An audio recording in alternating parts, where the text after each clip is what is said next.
Relatos de Poder, parte 6. Sean bienvenidos a este espacio en audio, pues continuamos el audiolibro.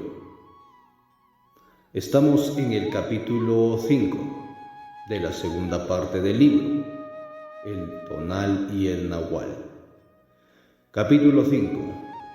La isla del Tonal. Don Juan y yo volvimos a vernos a eso del mediodía siguiente, en el mismo parque. Él lucía aún su traje café. Tomamos asiento en una banca. Se quitó el saco, lo dobló con gran cuidado, pero a la vez con un aire de suprema indiferencia, y lo puso en la banca. Su despreocupación era muy estudiada y sin embargo completamente natural. Me sorprendí mirándolo con fijeza. Él parecía al tanto de la paradoja que me presentaba y sonrió. Enderezó su corbata. Llevaba una camisa beige de manga larga. Le quedaba muy bien. Traigo todavía mi traje porque quiero decirte algo de gran importancia, dijo, dando palmadas en mi hombro. Ayer te salieron las cosas muy bien, así que ya es hora de llegar a ciertos arreglos finales. Hizo una larga pausa. Parecía estar preparando una declaración. Tuve una sensación extraña en el estómago. Mi suposición inmediata fue que don Juan iba a darme allí mismo la explicación de los brujos. Se puso en pie un par de veces y se paseó de un lado a otro frente a mí, como si le resultara difícil dar voz a lo que tenía en mente. «Vamos al restaurante de enfrente a comer algo», dijo finalmente. Desdobló el saco y antes de ponérselo me mostró que tenía forro completo. «Hecho a medida», dijo, y sonrió como si eso le enorgullecería, como si le importara. «Tengo que llamarte la atención sobre estas cosas, porque si no, no lo notarías, y es importante que tengas en cuenta que mi forro es completo. Tú te das cuenta de todo solo cuando piensas que así debes hacerlo, pero la condición de un guerrero es darse cuenta de todo en todo momento. Mi traje y todos estos adornos son importantes porque representan mi condición en la vida, o mejor dicho, la condición de una de las dos partes de mi totalidad. Esta discusión ha estado pendiente por muchos años. Yo sé que esta es la hora de tenerla. Todos los puntos de esta discusión tienen que estar, sin embargo, perfectamente cortados. De lo contrario, no tendrá sentido. Quise que mi traje te diera la primera pista. Creo que ha cumplido su misión. Ahora es tiempo de hablar, porque en los asuntos de este tema no hay comprensión completa sin palabras. ¿Cuál es el tema, don Juan?, pregunté.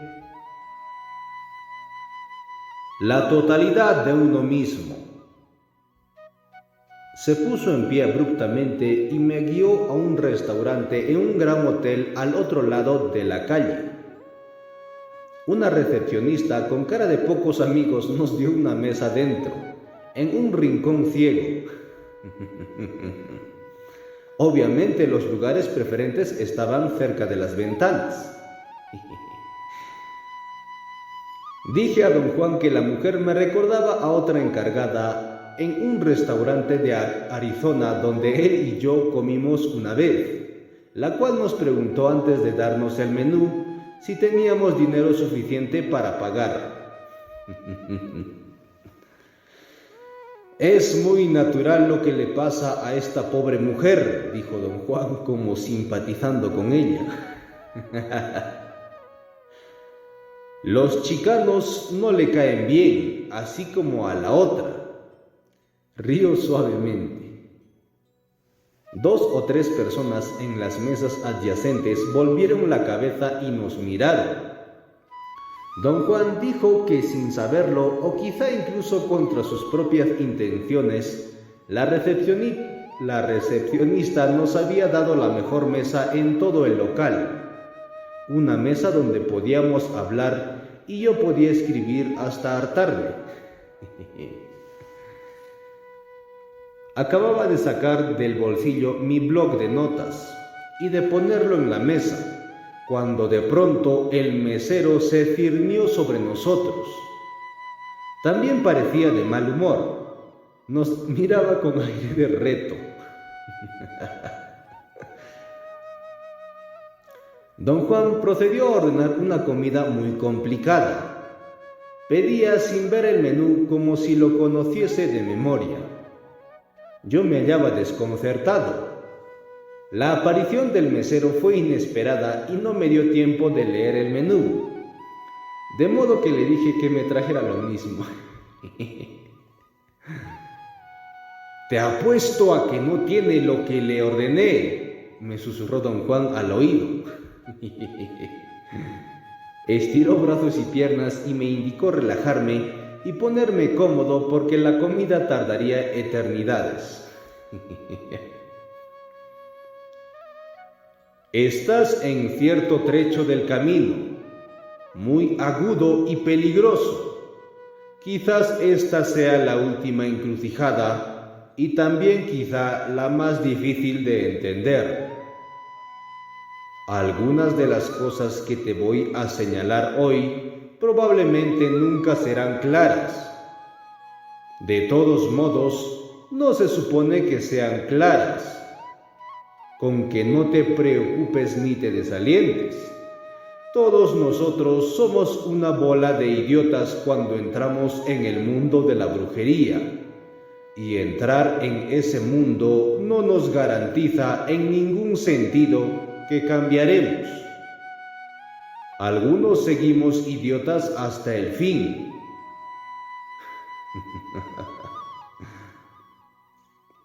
Me gustó que se incluyera entre los idiotas. Supe que no lo hacía por bondad, sino como recurso pedagógico. «No te agites si no comprendes lo que voy a decirte», continuó. «Teniendo en cuenta tu temperamento, temo que te rompas la crisma tratando de entender. No lo hagas. Lo que voy a decirte sirve solo para señalar una dirección». Tuve un súbito sentimiento aprensivo. Las admoniciones de don Juan me refundieron en una especulación interminable. Otras veces me había lanzado advertencias por el estilo, e invariablemente aquello sobre lo cual me advertía había resultado devastador.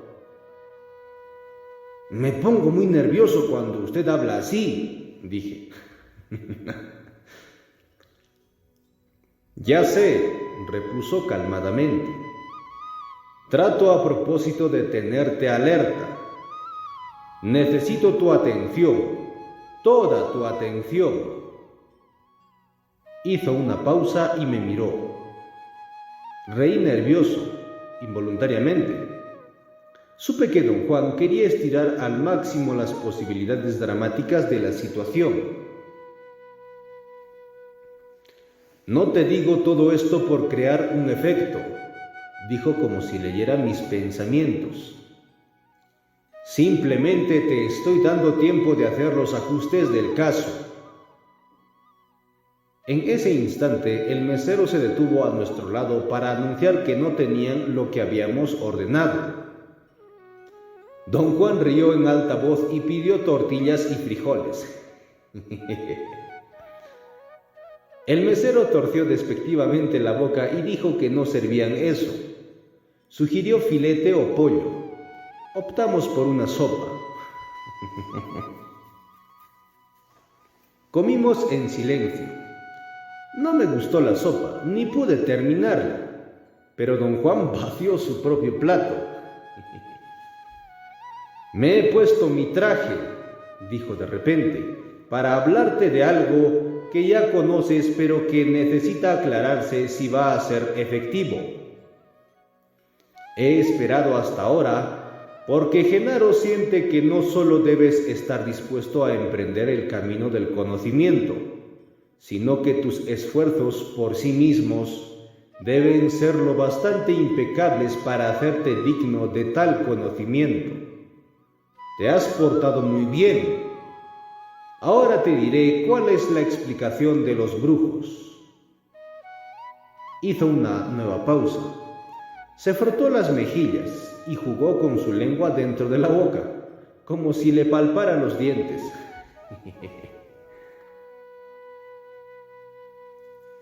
Voy a hablarte del tonal y del nahual, dijo y me dirigió una mirada penetrante.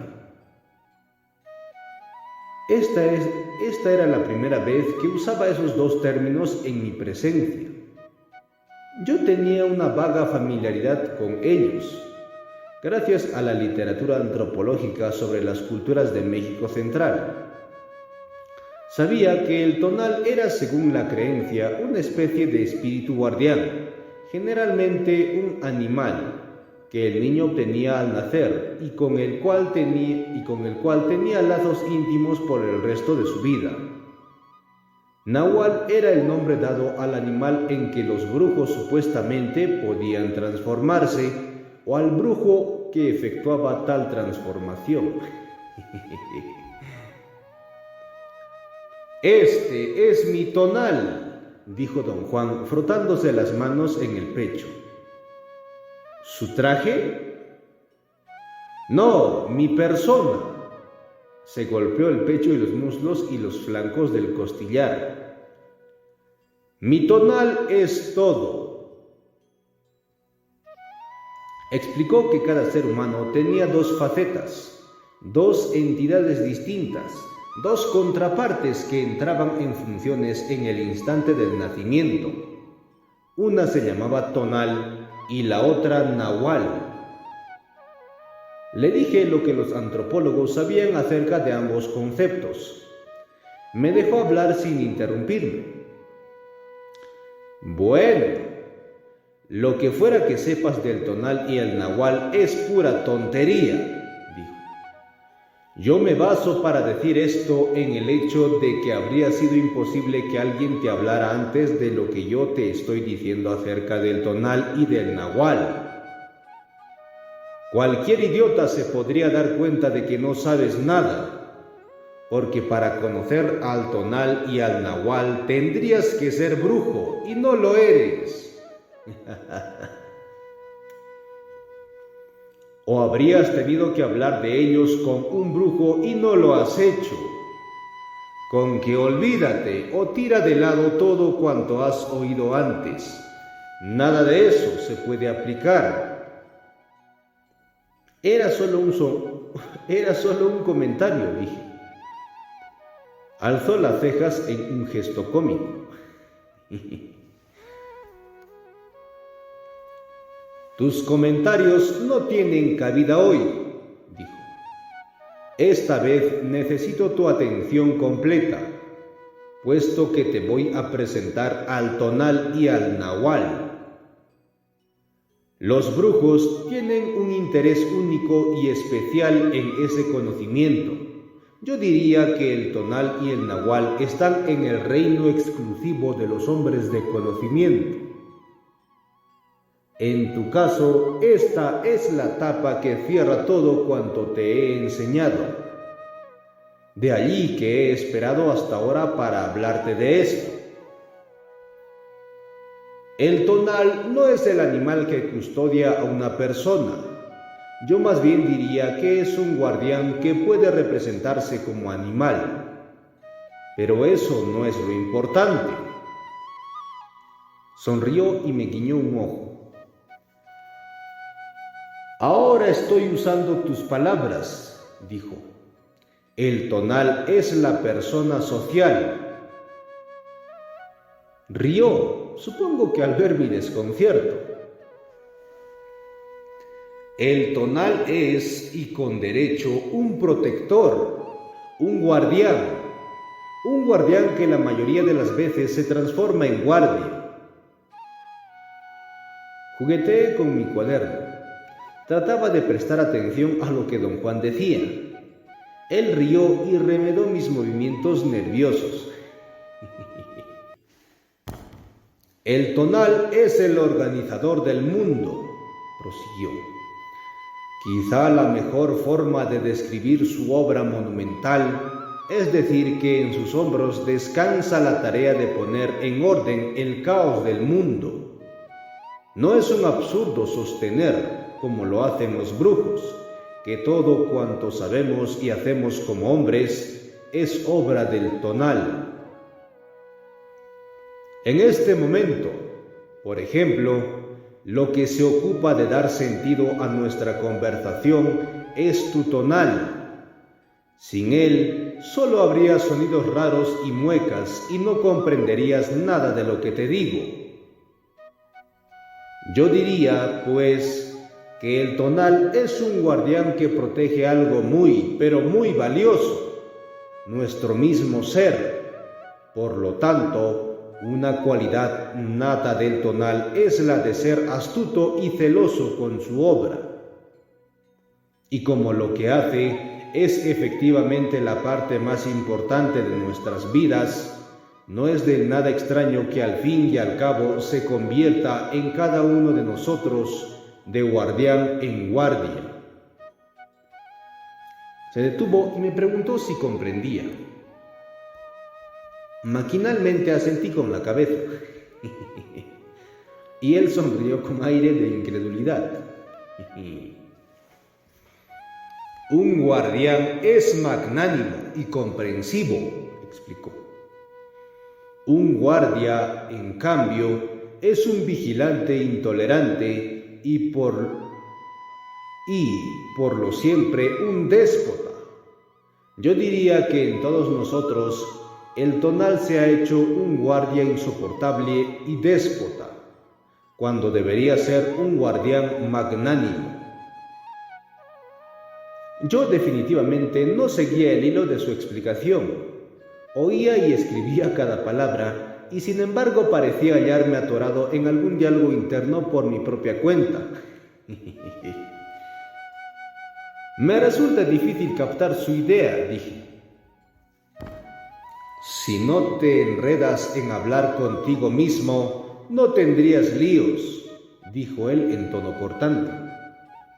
Su observación me lanzó a un largo parlamento explicativo. Finalmente recapacité y ofrecí disculpas por mi insistencia en defenderme. Sonrió e hizo un gesto que parecía indicar que mi actitud no lo había molestado en realidad. El tonal es completamente todo lo que somos, prosiguió. Nombra cualquier cosa. El tonal es todo eso para lo cual tenemos palabras. Y como el tonal está hecho de sus propios hechos, todas las cosas, por lo visto, tienen que caer bajo su dominio. Le recordé su definición del tonal como la persona social, un término que yo mismo había usado ante él para significar un ser humano como producto final de los procesos de socialización. Señalé que si el tonal era este producto, no podía serlo todo, como él decía, porque el mundo en torno nuestro no era el producto de la socialización. Don Juan me recordó a su vez que mi argumento no tenía base para él, y que mucho tiempo antes ya él me había explicado el tema de que el mundo no existe de por sí, y que aquello que atestiguamos es solo una descripción del mundo, la cual aprenderemos a visualizar y dar por sentado. El tonal es todo cuanto conocemos, dijo.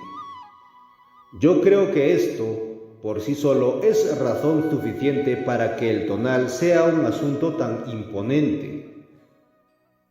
Calló un momento. Parecía a las claras esperar comentarios o preguntas, pero yo no tenía pregunta. Sin embargo, me sentí obligado a pronunciar una pregunta y luché por formular alguna que fuese apropiada. Fracasé. Sentí que las admoniciones con que él inició nuestra conversación habían servido, tal vez como antídoto contra cualquier inquisición por parte mía. Experimentaba una curiosa insensibilidad. No podía concentrarme ni ordenar mis ideas. De hecho, me sentía y me sabía, sin el menor lugar a dudas, incapaz de pensar, y de esto mismo tomaba conocimiento sin ayuda del raciocinio, si tal cosa era posible. Se enreda solo el Carlos. Ni modo. Miré a don Juan. Tenía los ojos fijos en la parte media de mi cuerpo. Alzó la mirada y mi claridad mental retornó en el acto.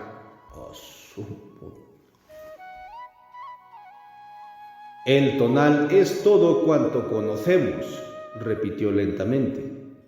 Y eso no solo nos incluye a nosotros como personas, sino a todo lo que hay en nuestro mundo.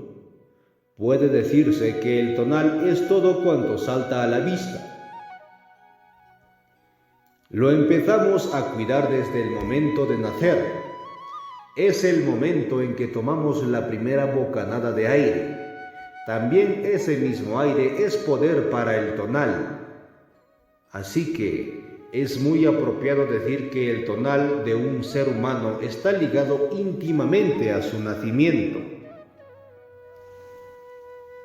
Debes recordar este punto. Es de gran importancia para entender todo esto.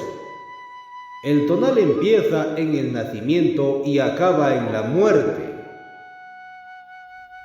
Quise recapitular todas las ideas expresadas. Llegué incluso a abrir la boca para pedirle repetir los puntos clave de nuestra conversación, pero para mi asombro no pude vocalizar mis palabras. Sufría una incapacidad en extremo curiosa. Mis palabras pesaban y yo no tenía ningún control sobre esa sensación. Miré a don Juan para indicarle que no podía hablar. Él tenía nuevamente la vista clavada en el área alrededor de mi estómago.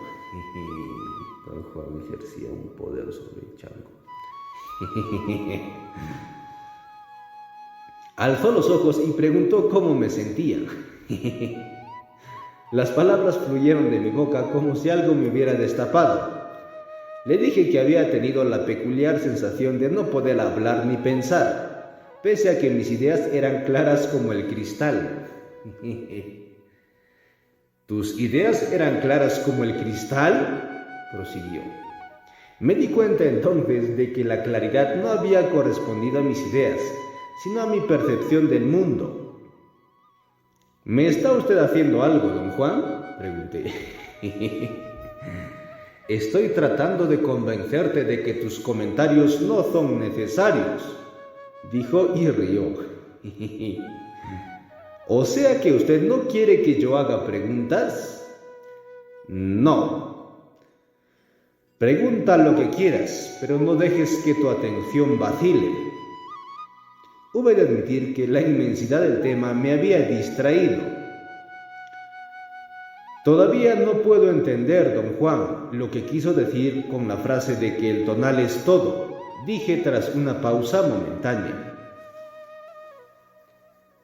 El tonal construye el mundo solo en un sentido figurado. No puede crear ni cambiar nada, y sin embargo construye el mundo porque su función es juzgar y evaluar y atestiguar. Digo que el tonal construye el mundo porque atestigua, evalúa al mundo de acuerdo con las reglas del tonal, en una manera extrañísima. El tonal es un creador que no crea nada. O sea que el tonal inventa las reglas por medio de las cuales capta el mundo. Así que, en un sentido figurado, el tonal construye el mundo.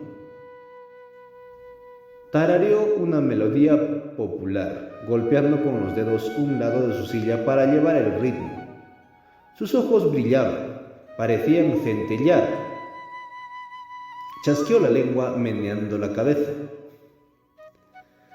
«No entiendes ni jota», dijo con una sonrisa. «Sí le entiendo, no hay problema», dije, pero no sonó muy convincente. «El tonal es una isla», explicó. «La mejor manera de describirlo es decir que el tonal es esto». Pasó la mano sobre la superficie de la mesa. «Podemos decir que el tonal es como la superficie de esta mesa, una isla, y en la isla tenemos todo. Esta isla es de hecho el mundo.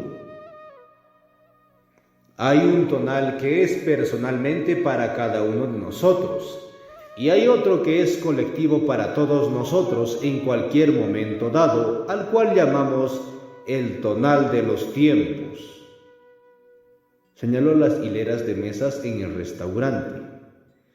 «Mira, cada mesa tiene la misma configuración. Hay ciertos objetos presentes en todas. Sin embargo, son individualmente distintas entre sí. Algunas mesas están más llenas que otras.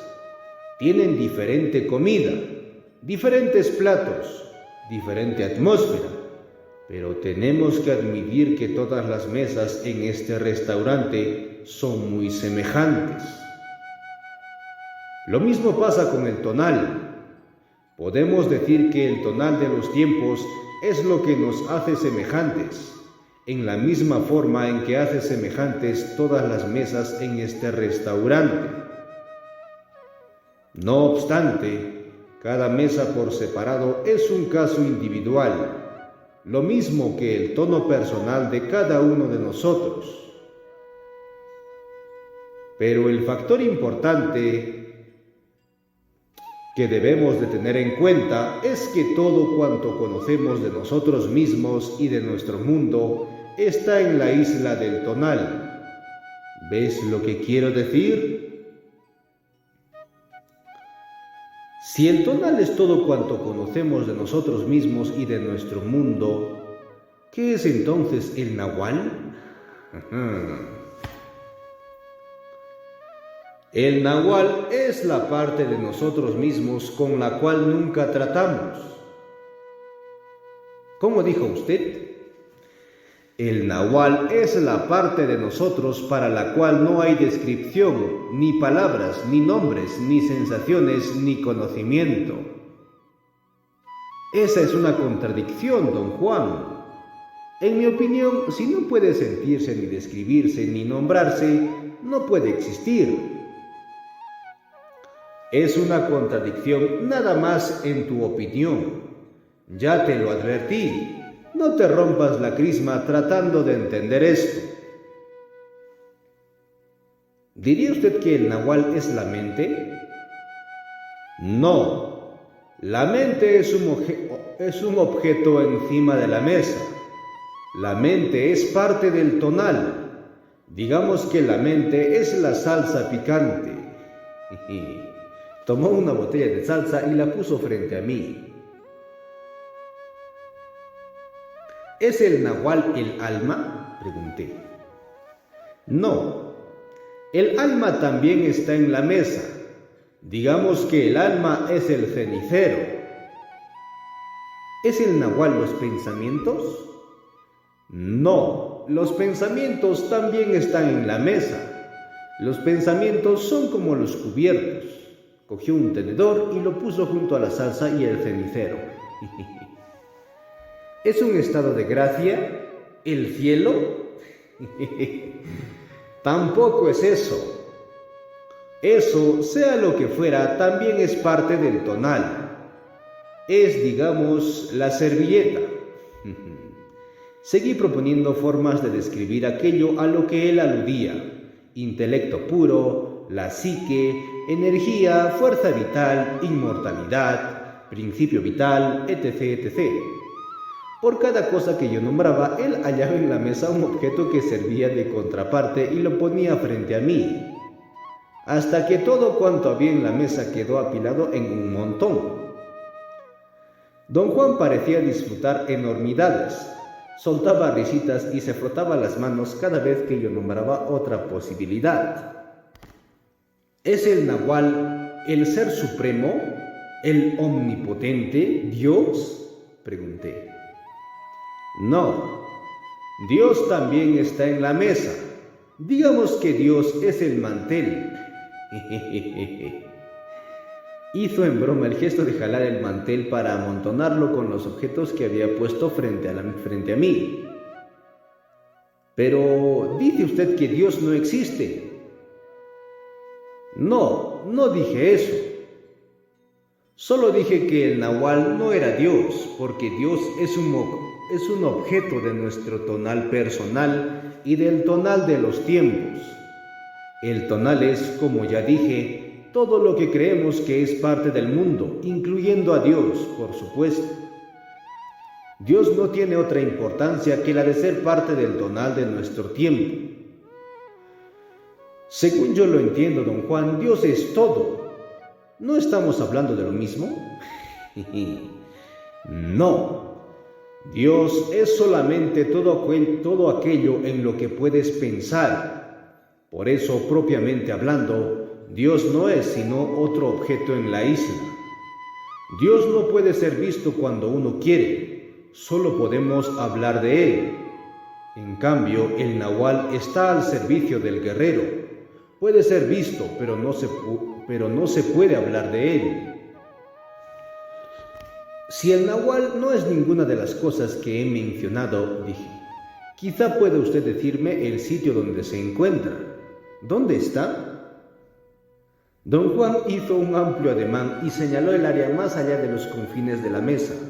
Movió la mano como si, con el dorso, limpiara una superficie imaginaria que rebasara los bordes de la mesa. El Nahual está allí, dijo, allí alrededor de la isla. El Nahual está allí donde el poder se pierde.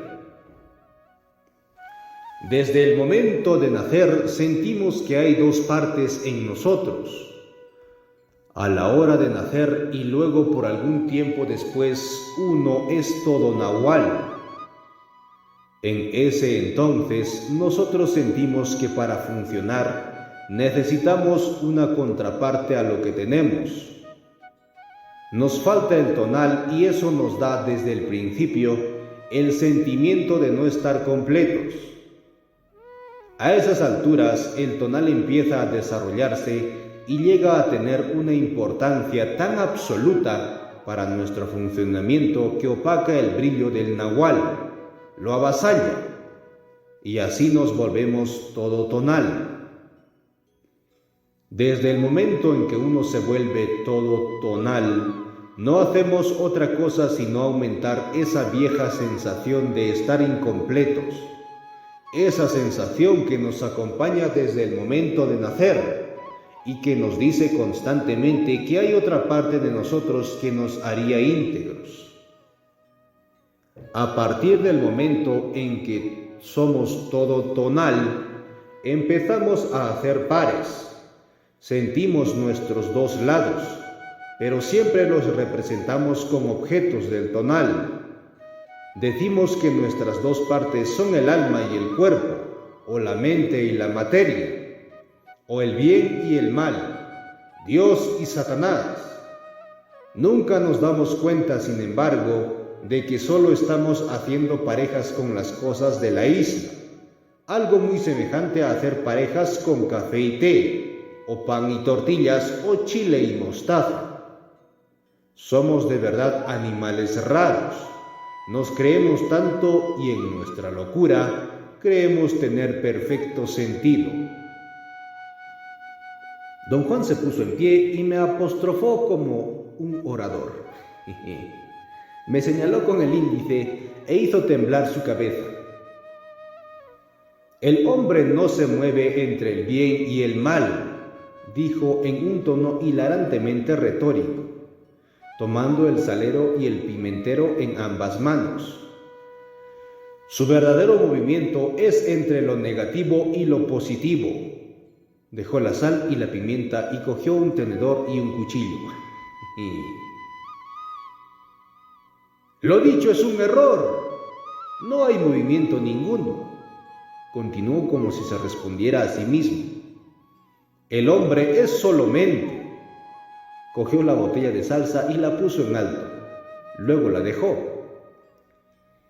Como puedes ver, dijo suavemente, podríamos muy fácilmente reemplazar mente por salsa de chile y acabar diciendo, el hombre es solo salsa de chile. El hacer eso no nos volvería más dementes de lo que ya estamos. Mucho me temo de no haber hecho la pregunta correcta, dije. Quizá podríamos llegar a una mejor comprensión si preguntara qué puede uno hallar específicamente en el área más allá de la isla. No hay manera de responder eso. Si yo te dijera, nada, solo haría el nahual parte del tonal. Todo cuanto puedo decir es que allí, más allá de la isla, uno encuentra al nahual. Pero cuando usted lo llama nahual, ¿no lo coloca también en la isla? No, lo llamé nahual solamente para que te dieras cuenta de él. Muy bien, pero al darme cuenta de él, también he dado el primer paso para convertirlo en un nuevo objeto de mi tonal. Creo que no comprendes. Yo he nombrado al tonal y al nahual como un par verdadero. Eso es todo lo que he hecho. Me recordó que en una ocasión, al tratar de explicarle mi insistencia en el significado, discutí la idea de que acaso los niños no fueran capaces de concebir la diferencia entre padre y madre hasta que no se desarrollaran lo suficiente en el manejo del significado y que tal vez creerían que la diferencia estaba radicada en que su padre usa pantalones y su madre usa faldas, o en otras diferencias relativas al corte de pelo o al tamaño del cuerpo o la ropa. Por cierto que hacemos lo mismo con las dos partes de nosotros, dijo. Sentimos que en nosotros hay otro lado, pero cuando tratamos de precisar cuál es ese otro lado, el tonal se apodera de la batuta y como director es un fracaso. Es tan mezquino y celoso que nos deslumbra con astucia y nos fuerza a destruir el menor indicio de la otra parte del par verdadero, el nahual. Fin de la parte 6 y fin del capítulo 5, la isla del tonal. Bueno, gracias por escucharnos y acompañarnos en este espacio. Pues adiós y hasta una nueva entrega. Saludos.